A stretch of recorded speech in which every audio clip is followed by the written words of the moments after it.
Hey everyone, and welcome back to Bristow Daily Homes. Ryan here. We've only got one home to review today. It's 13199 Golders Green Place, located in the Foxborough subdivision. It's an in-unit townhome.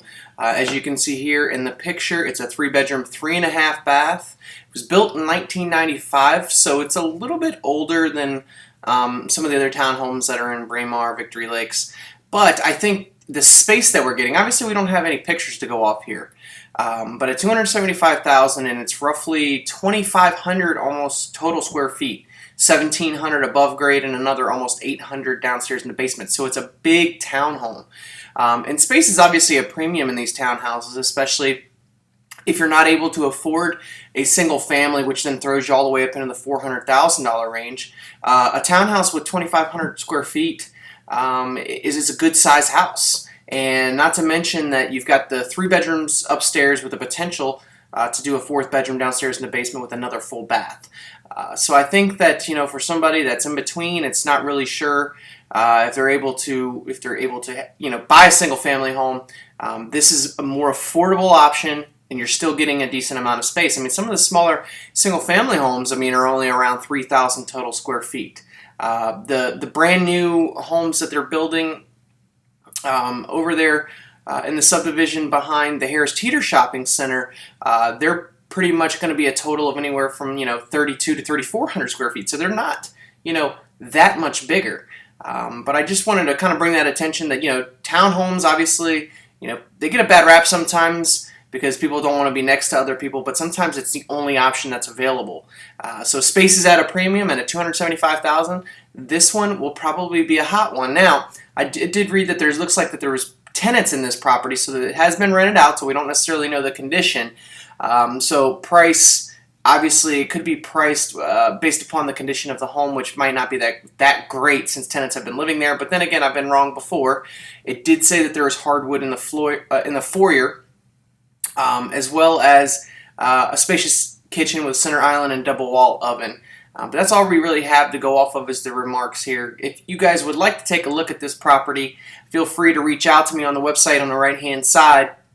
Outside of that, I wanted to kind of just answer a couple quick questions we've had from some of the viewers of Bristow Daily Homes, which is, Ryan, we've seen interest rates spike up to near 5% at this point. What do you recommend?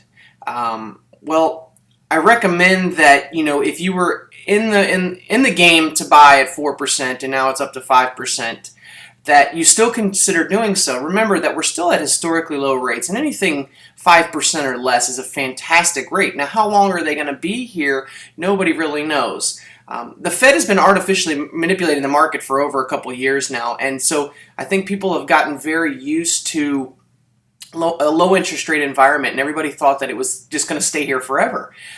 Inevitably, when you artificially manipulate a market, it can't stay forever. And finally, the markets are catching on, and nobody really wants to be buying mortgage-backed securities, which is really what was driving interest rates down. The Federal Reserve was buying about 70% of all the mortgage-backed securities that were put out onto the market.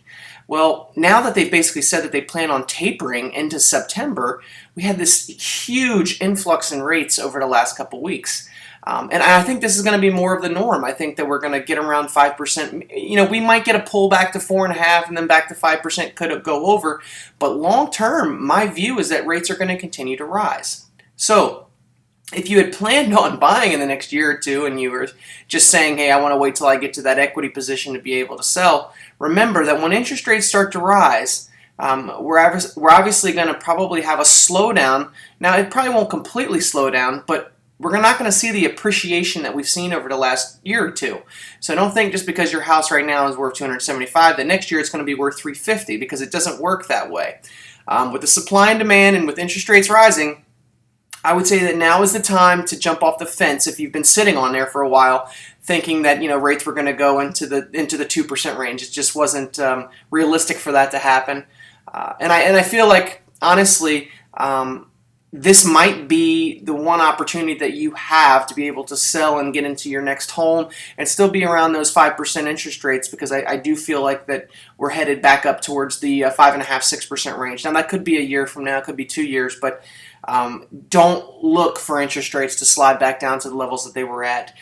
They probably shouldn't have been there to begin with. The people that were able to take advantage of them, kudos to you. But for the people out there now that are on the fence and trying to figure out whether it makes financial sense for them to do so, if you can afford it at the 5% levels, then I would suggest definitely selling the home that you're in and buying your dream home, because, like I said, at 5% or less, it's still fantastically historically low interest rates.